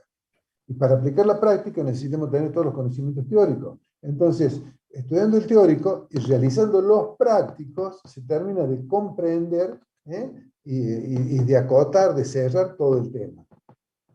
Entonces, yo te digo que si es del 2000, si tienes más de 4 años de aprobado los trabajos prácticos, los tenés que rendir de nuevo. Bueno, sí, Lamentable. O yo sea, lo más como le fácil digo, para la mí, recursé en el 2016, pero bueno, al final me fue bien, me saqué 2.10 en los parciales, ajá, eh, pero bueno, ya pasó un tiempo, sin duda, sí, entiendo. sí, sí. A ver, yo podré tomar la postura facilista, cuál es de decirte, sí, dale, vení, rendí el teórico, pero por un lado te estoy haciendo un daño, por otro lado, muy posiblemente no apruebe los teóricos y reniegues con aprobar los teóricos, entonces no me gusta ir, no, yo no voy por la postura cómodo, fácil, yo trato de que el alumno pueda sacar el máximo provecho y aunque no lo entiendan así muchas veces, y puedan aprender al máximo que se pueda cada uno acá en la facultad antes de salir a hacer el ejercicio profesional. porque una cosa es aprobar la materia y otra cosa es aprender la materia. Cuando digo la materia, no digo metálica, digo todas las materias de la carrera, particularmente la de los últimos años, que son las materias de aplicación. Hidráulica, fundaciones, hormigón, metálica, vías, o sea, son todas las ramas de la ingeniería que ustedes pueden aplicar. Entonces, son materias que las tienen que aprender, no aprobar. O sea, con aprobarlas no gano mucho, sí gano aprendiéndolas, porque aprendiendo es como ustedes se van a desempeñar en el ejercicio profesional. Ahora, si no aprenden, ¿qué ejercicio profesional pueden hacer? Ninguno. Utilizar el título para algún cargo de algún tipo, donde sea necesario tener un título nada más, pero no porque vayan a ejercer ustedes la profesión. ¿Me explico? Yo una vez tuve un alumno que me pidió que él quería probar la materia para tener el título, que él no iba a ejercer la profesión, que lo probara tranquilo, que él no iba a ser ingeniero, que él iba a ser político. ¿Se imaginan? Le dije, discúlpeme, vaya, estudie como cualquier profesional. Si usted va a estar habilitado como ingeniero, tiene que aprender como ingeniero. A mí no me importa si va a ser político, si va a ser astronauta. Y si no, no busque el título de ingeniero. O sea, digamos, he visto cada cosa que no tienen ni idea. Les comento un ejemplo. Entonces, ¿qué es lo que digo siempre? Que por ahí a lo mejor no se termina de entender o no gusta. Hay que aprender. Luego, la consecuencia inevitable es aprobar. El camino inverso, cuando uno no aprende, el tratar de probar se vuelve complejo. Y el aprender es necesario, no solamente para probar, que es una consecuencia, es para hacer el ejercicio profesional en el día a día. Y nosotros somos los que los estamos habilitando en una partecita de su incumbencia, que es la estructura metálica. No es que ustedes salen de aquí y después van a rendir en algún instituto, en algún lugar, en algún colegio, en algún ente, para que los habilite a hacer estructuras metálicas. No, a ustedes los habilita el título. Entonces, los que somos responsables habilitantes somos los docentes de cada cátedra. Entonces, a partir de allí es donde tenemos nuestra obligación de hacer que ustedes, en teoría, tengan los conocimientos mínimos necesarios para el ejercicio profesional en el área en la cual están siendo evaluadas. Bueno, muchas pero ahora está. En definitiva, vamos a estudiar, estudiemos que le va a hacer bien y después rendimos el coloquio. Y el otro consejo es, haga los prácticos, apruebe los prácticos y como les digo todo, ahí nomás rindan el coloquio, cerquita y fresquito, no dejen pasar mucho tiempo. ¿Por qué? Porque después cada vez, mientras más tiempo pasa, más se nos distancia el práctico del teórico, la aplicación de la teoría. ¿Estamos de acuerdo, joven? Bueno, muchas gracias. Listo, chao, hasta luego. Hasta luego. Chao. Bueno, jóvenes, veo que hay 15 alumnos todavía, no sé si están presentes, simplemente están con el presente en la sala. Si tienen preguntas, bien, y si no, me despido. Profe, yo Sí. era más para Lourdes, si se dan cuenta que hay muchas preguntas en el foro, si pueden ser Ajá. contestadas porque tenemos varias dudas antes del parcial. Bueno. Sí, Son le dudas para- aviso al ingeniero Díaz también. Bien, perfecto, gracias. Bueno. Listo, perfecto. Entonces, damos por terminado. Jóvenes, nos vemos la próxima clase. Hasta Chau, luego. profe. Hasta luego, profe. Nos vemos. Chau, gracias. Hasta luego.